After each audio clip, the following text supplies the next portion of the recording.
이 시각 관저 앞으로 가보겠습니다. 일단 CCTV로 먼저 전체 상황을 보시죠. 네, 이 시각 한남동 관저 부근이고요.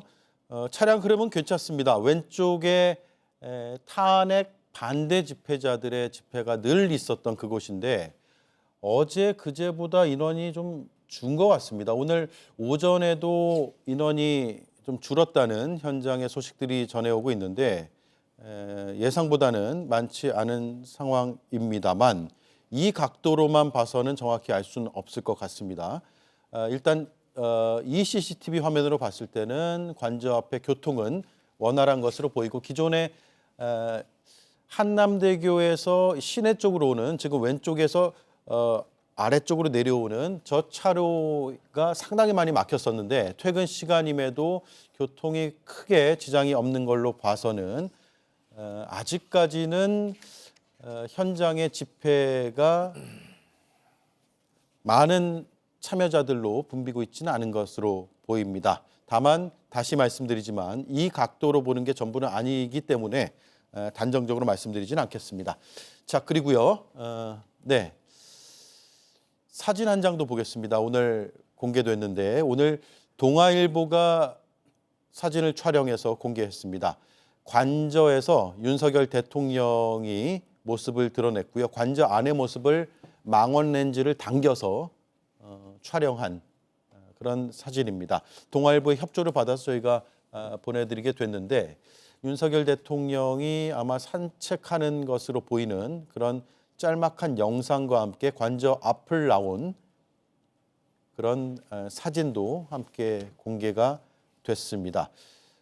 체포영장 집행이 임박한 상황에서 윤석열 대통령의 가장 최근의 모습이라고 보면 될 것 같습니다. 자, 네 분의 말씀을 좀 들어보죠.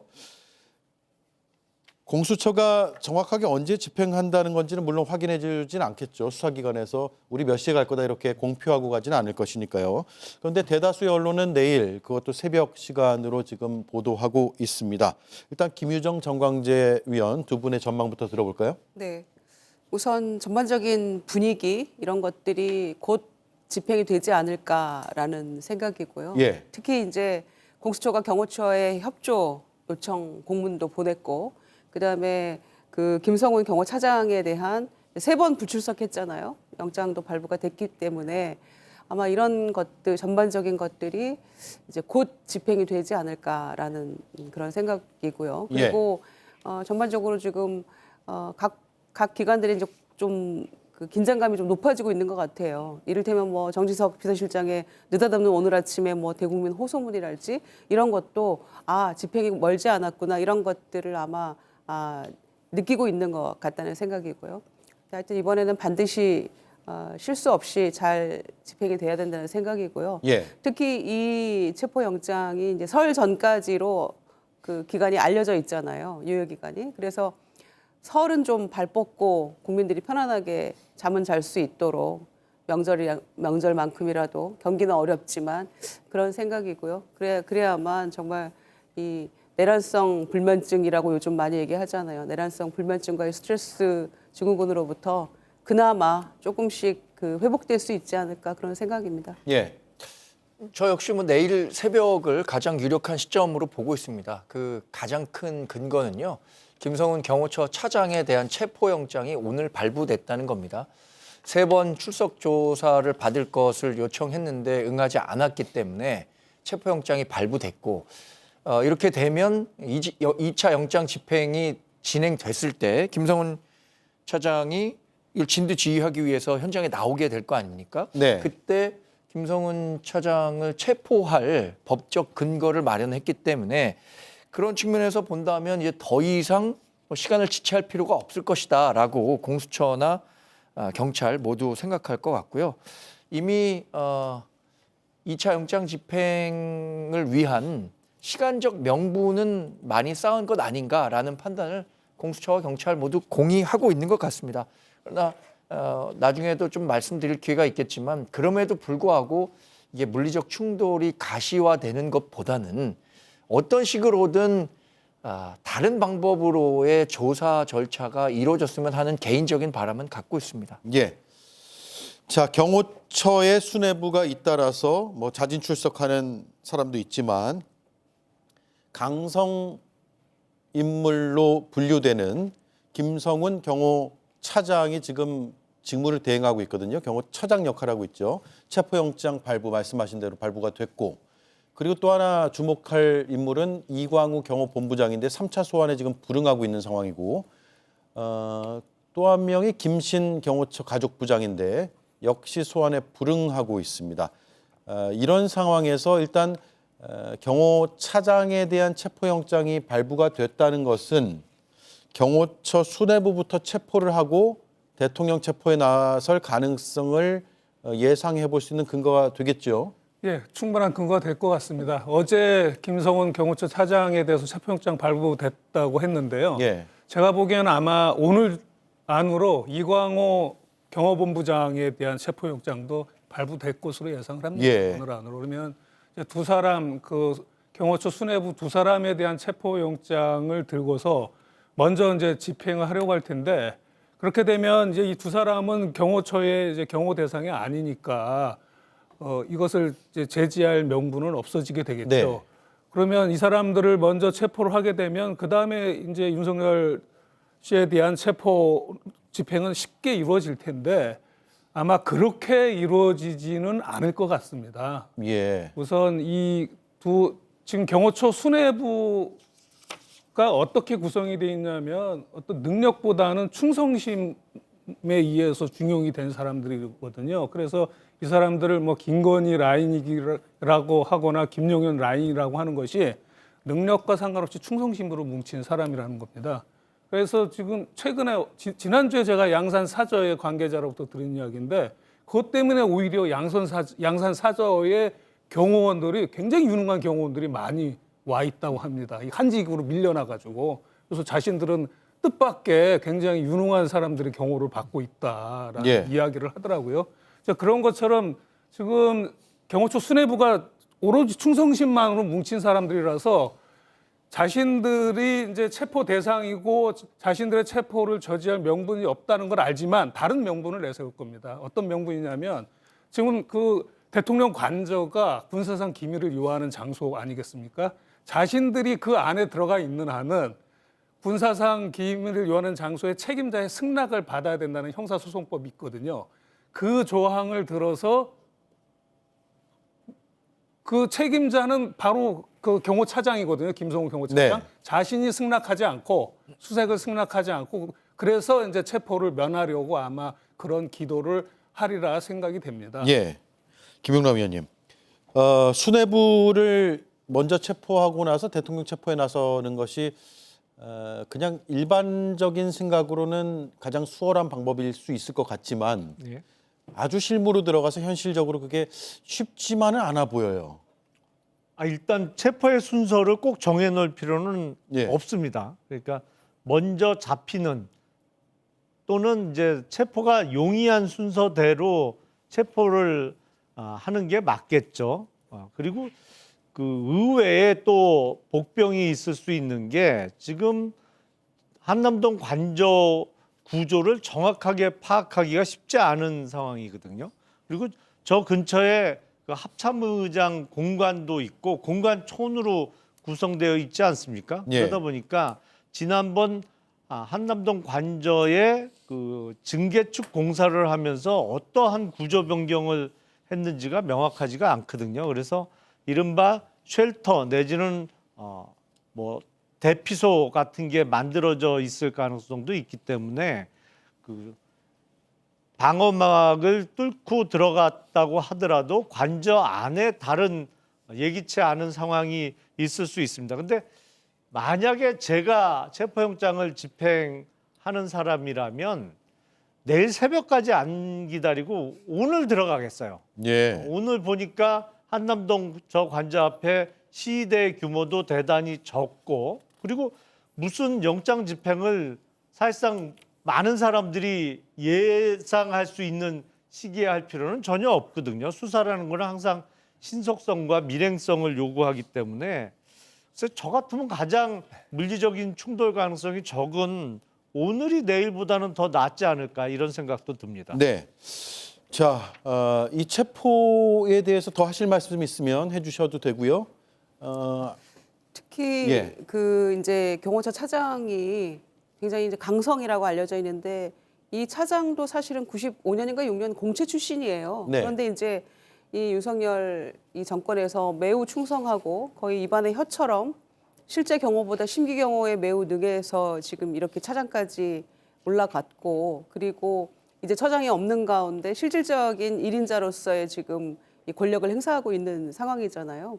그런데 경호처 뭐 간부들도 그랬습니다만 얼마 전에 대기발령 난 엊그제 그 경호 3부장을 포함해서 내부의 정서는 우리는 대통령을 경호하는 사람들이지 경호처 간부를 경호하는 사람이 아니다라는 분위기가 이제 공감대 형성이 된 것 같아요. 그래서 공수처가 일단 진입을 해서 뭐 차장이 먼저든 누가 먼저든 간에 영장은 발부됐기 때문에 집행을 하면 경호관들이 그거를 막지는 않을 거거든요. 네. 그러면은 빨리 이 상황이 종료가 됐으면 좋겠다는 게 사실은 말 없이 이루어지고 있는 어떤 정서적인 측면의 공감대가 있기 때문에 저는 뭐 핀셋으로 뽑아내듯이 영장을 집행한다고 하면 그걸 막을 경호관들도 없을 것이고 생각보다는 우리가 그 상상하는 막 물리적 충돌 이런 거는 오히려 없지 않을까. 예. 그래서 영장 집행은 아마 이번만큼은 무슨 일이 있어도 반드시 이루어져야 되고 100% 가능할 걸로 예상이 됩니다. 네. 물리적 충돌은 없기를 바라고 있습니다. 많은 국민들이 그 부분은 뭐 아마 이견 없이 바라고 있을 거예요. 자, 이런 가운데 정진석 대통령 비서실장이 대국민 호소문을 냈는데 직무가 중지되었어도 대통령이다. 남미 갱단 다루듯 몰아붙이고 있다라고 수사기관을 비판했고요. 대통령의 자기 방어권을 보장해야 한다는 주장도 했습니다. 제3의 장소에서 조사 또는 관저 방문 조사 등을 검토할 수 있다라고 했습니다. 이에 대해서 일단 윤 대통령 측은 상의한 바가 없다 이렇게 얘기하고 있거든요. 예. 그러면 저도, 개인 의견을 저렇게 낸 건가요? 저도 오늘 이게 어떤 식으로 이렇게 발표가 이루어졌는지가 궁금해갖고 대통령실에 그래도 정통한 분들과 통화를 했는데 개인의 고뇌에 찬 발표였다라는 말씀들을 공통적으로 하고 계십니다. 그리고 대통령실 측에서도 관련해서 정 실장과 상의한 바가 없다고 밝혔는데 일단 정진석 실장이 이런 생각들을 많이 하고 있는 것 같다고 얘기를 하더라고요. 첫 번째는 계엄을 자신이 막지 못한 부분에 대한 자책의 성격이 있다. 이런 얘기들을 사석에서도 많이 한다고 하고 두 번째는 제가 아마 정진석 실장이라도 비슷한 감정이 들 것 같은데 자신이 모셨던 대통령이 사상 초유 그러니까 헌정사상 처음으로 현직 대통령 입장에서 체포영장을 집행을 기다리게 되는 이런 상황 이런 상황에 대한 본인의 심정적인 그 상처가 굉장히 큰 것 같아요. 자기가 좀 더 잘 모셨었어야 한다는 그런 반성이겠죠. 그리고 최악의 상황은 피해야 한다고 앵커께서 말씀하셨잖아요. 지금 2차 집행이 현실화되면 지금 공수처와 경찰의 각오를 생각한다면 또 경호처의 이 결기를 생각한다면 이 물리적 충돌을 피할 수도 없겠다라는 우려가 계속 커지는 거잖아요. 그렇다면 다소 이게 사법체계 시스템에서 이루어지는 것은 아니더라도 최악의 상황을 피하기 위한 제3의 방안을 본인 차원에서는 제시를 한 거고 이게 오랫동안 정치를 해오셨단 말이에요. 이 정진석 실장은. 그러니까 이 정치적 해법을 좀 모색했으면 하는 마지막 바람을 얘기했던 게 아닌가 생각해 보고 있습니다.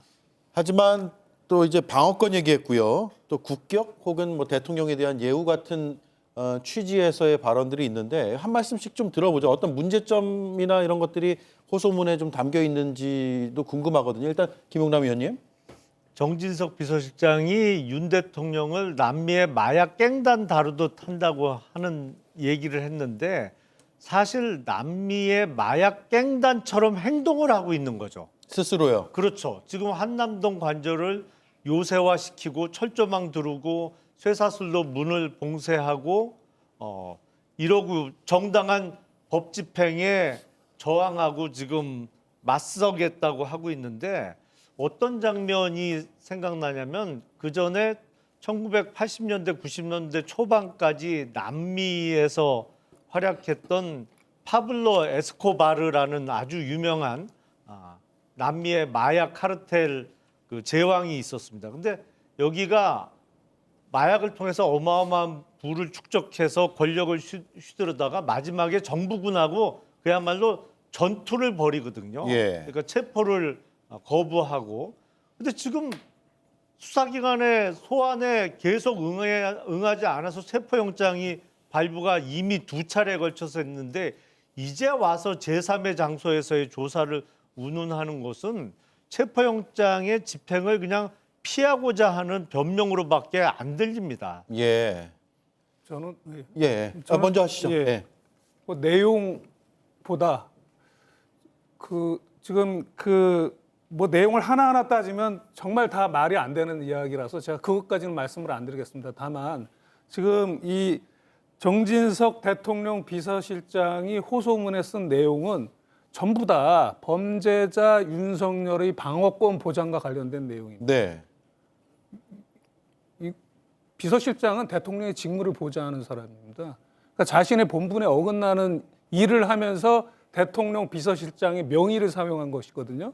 저는 이렇게 둔감한가 공과사에 대해서 윤석열 씨도 공과사를 구분 못해서 권력의 대부분을 김건희 씨한테 내준 것처럼 또 경호처도 공과사를 구분 못해서 범죄자 윤석열을 사수하겠다는 태도를 가지는 것처럼 이 정부는 정말 머리끝에서 아래까지 다 공과사를 구분 맡아낸 정부인가 그러한 생각이 들었습니다. 예. 직무 범위를 넘어섰다 이 말씀이네요. 예, 저도 몇 가지 말씀드리고 싶은데요.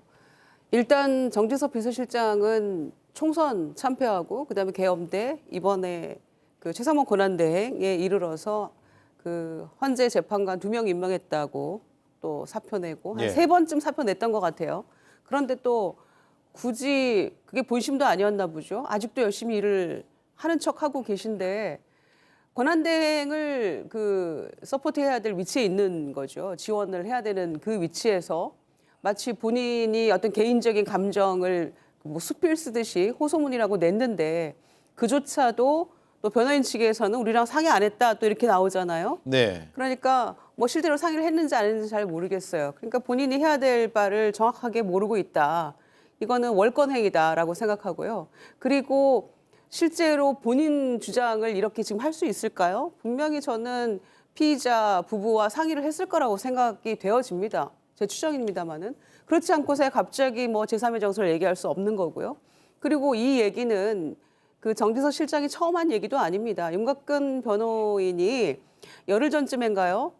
경찰에서 수사를 한다고 하면 제3의 장소도 검토해보겠다 이렇게 얘기를 한 바가 있어요. 네. 근데 뭐 사실 이게 말도 안 되는 이야기 아닙니까? 뭐 부부가 무슨 황제 수사 뭐 연달아서 받으려고 작정을 했나요? 이게 말이 안 되는 거고요. 그리고 또 하나는 방어권에 이르러서는 일반 국민이 피의자 신분일 때 이 정도로 방어권 행사할 수 있습니까? 체포영장 집행과 관련해서는 집행 이후에 거기에 대해서 적부심 판단도 요청할 수 있는 거고 한데 그 전에 사전적으로 법원에 이의 신청까지 한 것도 법원이 일목요연하게 하나하나 조목조목 설명까지 하지 않았습니까? 어느 일반 피의자가 이렇게 할 수 있죠? 방어권이 보장되어야 된다고 주장하고 있습니다마는 너무 과도한 방어권이 보장이 이미 되고 있다 이렇게 말씀드리고요. 네. 그다음에 또 하나는 그 남미의 깽단 두목처럼 정말 저 기함을 했는데 남미의 깽단 두목 이상으로 하고 있잖아요. 경호원들에게 그 윤건영 의원의 말을 빌어서 얘기를 하자면 총이 안 되면 칼이라도 써라 이렇게 얘기를 했다는 거 아닙니까? 경호원이 무슨 칼을 갖고 다닙니까? 하여튼 무기를 사용하라고 했다는 것인데 남미 깽단 두목이라면 남미에서 그 두목을 체포할 때 첫 번째 나오세요, 두 번째 나오세요, 세 번 출석 요구하겠습니까? 그리고 체포영장 청구해서 들어가겠습니까? 그렇게 안 하죠. 그런데 깽단 두목 몰아붙이듯 하고 있다라는 말도 사실관계가 분명히 다르다고 생각합니다. 그러니까 정진석 비서실장도 대국민 호소문 경호처장도 개국민 담화문 무슨 뭐 서로 번갈아 가면서 뭐 경쟁하듯이 고소문 담화문 내고 있는데요. 그 안에는 국익과 국민을 위하는 마음은 조금도 없어요. 그냥 무조건 이 피의자에 대한 그 생각, 그리고 피의자 본인도 대국민 담화문에서 본인 방어에 급급한 모습만 보였잖아요. 그러니까 오직 본인 생각밖에 없는 이 피의자를 지키기 위해서 앞서거니 뒤서거니 경쟁하듯이 이런 호소문 담화문 내는 건 이제 중단하시고요. 제발로 걸어 나오시든가 아니면 내일 체포영장 무리 없이 순순히 응하는 길만 남았다라는 말씀 다시 한번 드립니다. 예. 몇 말씀만 좀 보태자면 지금 이 영장을 집행하는 과정에서의 흠결을 대통령실에서 제기를 하고 있는 거잖아요. 근데 그럼에도 불구하고 지금 전반적인 사법체계 내의 큰 틀에서 영장 집행이 되는 것에 대한 명분이 계속 쌓여가고 있다고 생각합니다. 그래서 아마 2차 집행이 이루어지면 윤석열 대통령이 본인이 나오든 아니면 어떤 식으로든 수사기관에 가서 조사를 받는 상황이 벌어질 수밖에 없다고 생각하지만 이게 재판을 받는 사람도 억울한 법 없이 재판이 제대로 이루어질 수 있다는 공감대가 있어야 된다고 생각하는데 대통령실에서 그런 문제점들을 계속 제기하고 있기 때문에 그러한 상황들을 좀 고려해야 하는 것 아니냐라는 생각이 드는데 사실 법적으로 해결할 수 있다면 가장 좋겠죠. 그런데 어떨 때는 법으로 당장 해결하기 어렵기 때문에 이것을 정치적인 해법을 모색하자고 하는 때도 있는 거잖아요. 지금 탄핵에 찬성하는 사람, 반대하는 사람, 또 당장 체포해야 된다는 사람, 그러면 안 된다라고 하는 국론의 분열이 있는 상황에서 보다 나은 해법을 모색하자는 의견까지 완전히 다 법대로 하자는 식으로 묵살되기엔 지금의 상황이 너무 녹록치 않다. 예. 저는 그 말씀만 드리겠습니다. 어쨌든 정치적 해결책을 좀 제안했다라는 취지로 정광재 위원은 해석하시는데 그렇다면 윤석열 대통령이 이걸 받아들여서 나 이렇게 조사받을 수 있을까라고 할 가능성 현실적으로 있을까요? 지금 뭐 시간도 얼마 남지 않은 것 같고요. 글쎄 뭐 그건 윤석열 대통령의 결심 또는 윤석열 대통령의 측근들이 어떤 조언을 하느냐에 따라 달라질 수 있겠지만 그럴 가능성은 저는 열려 있다고 생각합니다. 네. 왜냐하면 지금 2차 집행에 임하는 공수처와 경찰의 각오가 굉장히 남다릅니다. 만약 여기서 체포 못한다 그러면 공수처 폐지해야 된다. 뭐 전 국민적인 여론 이런 것들이 일 수밖에 없기 때문에 공수처의 이런 각오들을 생각한다면 저는 현실적으로는 윤석열 대통령이 어떤 식으로든 조사에 응하는 것이 좋다고 생각하고요. 예. 그러길 기대하고 있습니다.